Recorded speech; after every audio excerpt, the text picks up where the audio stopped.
रोजच्या तेच ते भाज्या खायला सगळ्याला कंटाळा येतो। या पद्धतीने थोडीशी बदलून जर तुम्ही रोजची भाजी करताल तर सगळ्यांना आवडेल। तर इथे मी कढईमध्ये मुठभर शेंगदाणे, थोडेसे सुकं खोबरं आणि तीळ आणि जिरे सगळं छान असं भाजून घेतलेलं आहे आणि त्याच कढईमध्ये 2 चमचे बेसन पीठ सुद्धा भाजून घेतलेलं आहे। मिक्सरच्या भांड्यामध्ये टाकून बारीक असं त्याचं पावडर तयार करून घ्यायचं आहे।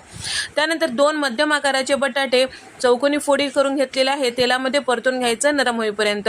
त्याच तेलामध्ये भाजीला फोडणी देण्यासाठी जिरे, मोहरी आणि 2 मध्यम आकाराचे कांदा बारीक असं चॉपरमधून चॉप करून घेतलेला ते परतून घेतलेला आहे। 2 मध्यम आकाराचे टोमॅटो ते सुद्धा चॉपरमधून चॉप करून यामध्ये टाकून घेतलेला आहे आणि 4 शिमला मिरची मोठ्या फोडी चिरून घेतल्या आहेत ते सुद्धा यामध्ये टाकून घेतलेला आहे।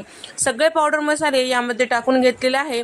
त्यानंतर छान असं वाफून घेतलेलं आहे। थोडंसं पाणी, आलं लसणाची पेस्ट टाकून तेल साईडला सुटेपर्यंत वाफून घ्यायचं। कोथिंबीर, तयार करून घेतलेलं वाटण आणि परतून घेतलेलं बटाटा किंवा आलू टाकून यामध्ये मिक्स करून घेतलेलं आहे। गरजेपुरतं पाणी टाकून घेतलेलं आहे आणि लास्टला 2 चमचे साय फेटून यामध्ये टाकलेलं आहे।